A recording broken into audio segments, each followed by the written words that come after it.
Bayous is a very big place. You could blow the living shit out of everything in sight and no one would even notice. Based on a 6-hour demo we played last week, it's easy to see that Mafia 3 focuses on characters. Lincoln Clay, the protagonist, is a veteran who just returned from war and is now looking for his place in a post-Vietnam society. Cassandra, who eventually becomes one of Clay's associates, uses the fact that everyone underestimates her to her advantage. Vito Scaletta, another associate and the lead of Mafia 2, is a hard-edged Italian gangster who's been in the business too long. All of them wrestle with a world that's as corrupt and despicable as you can imagine. A world where you often have to choose between two horrible outcomes. You'll deal with white supremacists, human traffickers, prostitution rings, and drug operations.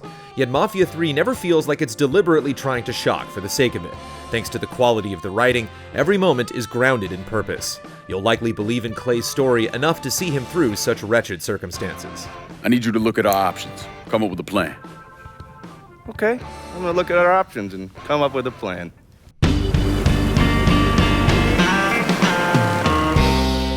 The reason Mafia 3 succeeds with its characters is because the game rightfully gives them room to breathe. Many of the main story missions are contextualized so well that when it's time to kill a specific target, you've properly seen how miserable that person is and how many lives they've ruined. Yet Mafia 3 goes far beyond merely justifying its violence. It offers several fascinating lenses through which to view an incredibly turbulent time in American history. One of those perspectives, that of Father James, is particularly effective. As someone who's dedicated their life to helping the less fortunate, Father James has incredible sympathy for those who turn to crime out of necessity. He has to balance that sympathy with the faith that condemns much of the abhorrent behavior he sees on a daily basis. We are cruel and wicked people. His crisis of conscience provides an anchor for the story that's easy to relate to and draw from. Although the narrative may pull many out of their comfort zone, the moment-to-moment gameplay will likely put them right back in.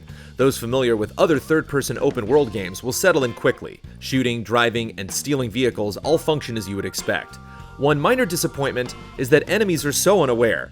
It's easy to stealthily isolate enemies and slice their throats one by one, but you often don't even need to be that careful. You can kill people right in front of their comrades and they don't seem to mind one bit. It's possible that higher difficulties correct this problem, or that later sections of the game get more complicated. The systems that exist outside of traditional combat are where Mafia 3 gets mechanically interesting.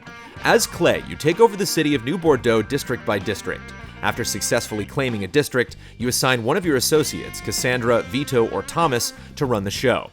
Making the choice is never easy since each associate responds differently. Say you've been stiffing Cassandra on territory for a long time. She'll get upset and may even leave the operation altogether. While this has obvious story ramifications, certain gameplay benefits get revoked as well. The more developed your relationship with a particular associate, the more they're willing to help you out. Some of these rewards are extremely powerful, such as the ability to request a hit squad or being able to call off the cops at a moment's notice. It seems as though every associate has plenty of valuable things to offer, which makes the choice of who to favor at any given time that much more difficult. You'll do what's right here, Lincoln, or there will be blood in the streets of the holler again. While the decisions themselves are complex and the main story missions are appropriately dramatic, actually doing the legwork of taking over a district can get a bit tiresome. To do so, you have to perform tasks that feel equivalent to side missions in other games. The objective is usually along the lines of killing a particular person or destroying certain objects. Initially, these small tasks are quick and immediately satisfying, but after doing the same thing more than a dozen times, it becomes a chore. The process of conquering the two districts available during our preview was very similar. That's quite a statement, Chief. You need to wipe the shit out of your eyes, son. Take a look around. There's a goddamn war going on.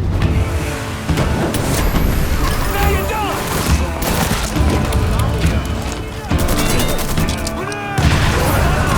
Bring the thing.